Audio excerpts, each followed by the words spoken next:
అందరికీ నమస్కారం. ఈరోజు గోరుచిక్కుడుకాయలు క్యారెట్తో మంచి కర్రీ చేసి చూపిస్తాను. పిల్లలైనా పెద్దవాళ్ళైనా అందరూ ఇష్టంగా తింటారు.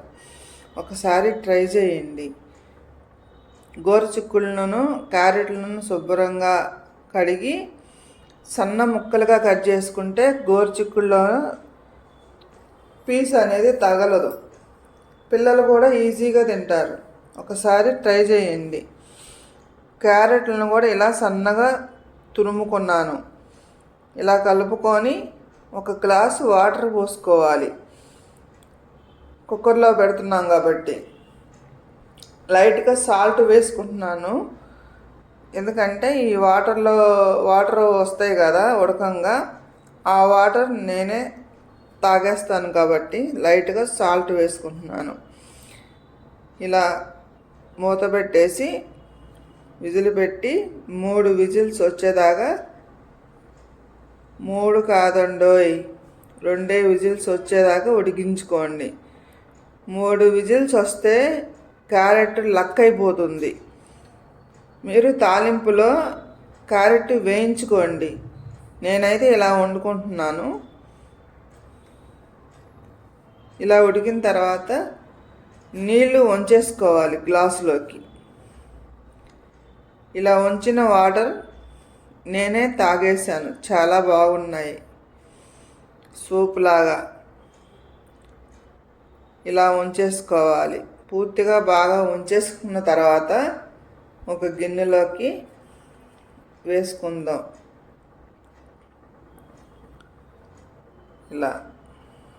ఇలా వేసుకొని తాలింపు వేసుకునే ముందు అన్నీ రెడీ చేసుకుంటే మనకి ఈజీగా ఉంటుంది.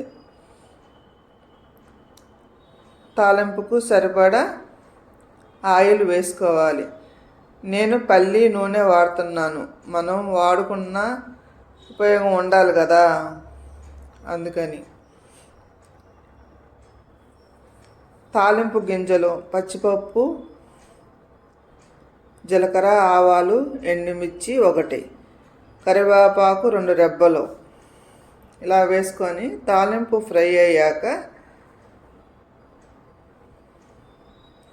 ముందుగా కట్ చేసి పెట్టుకున్న 1 ఉల్లిపాయ, 2 పచ్చిమిర్చీలు ఇలా వేసుకొని కలుపుకుంటూ ఫ్రై చేసుకోండి.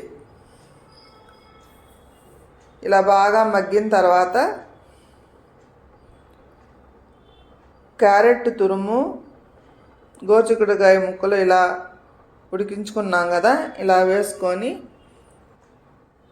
కలుపుకోండి. బాగా కలుపుకుంటే నీరు అనే శాతం తగ్గాలి. మనకి కలుపుకునేటప్పుడు అర్థమవుతుంది అన్నమాట. ఇలా ఫ్రై అయ్యాక సరిపడా సాల్ట్ వేసుకొని కలుపుకోండి. అప్పుడు ఉప్పు ముక్కకు పడుతుంది. ముందుగా మిక్సీ వేసుకున్న మసాలా పొడి ఇలా వేసుకొని కలుపుకోవాలి. మసాలా పొడి అంటే ఏంటా అనుకుంటున్నారా? చిన్నుల్లిపాయలు, పుట్నాల పప్పు, కారం, కొబ్బరి ఇలా వేసుకొని కలుపుకుంటే సూపర్గా ఉంటుంది. తినకముందే నోట్లోంచి నీళ్ళు కారిపోతాయి అన్నమాట. అంత అద్భుతంగా ఉంటుంది. ముందుగా కట్ చేసి పెట్టుకున్న కొత్తిమీర వేసుకోవాలి.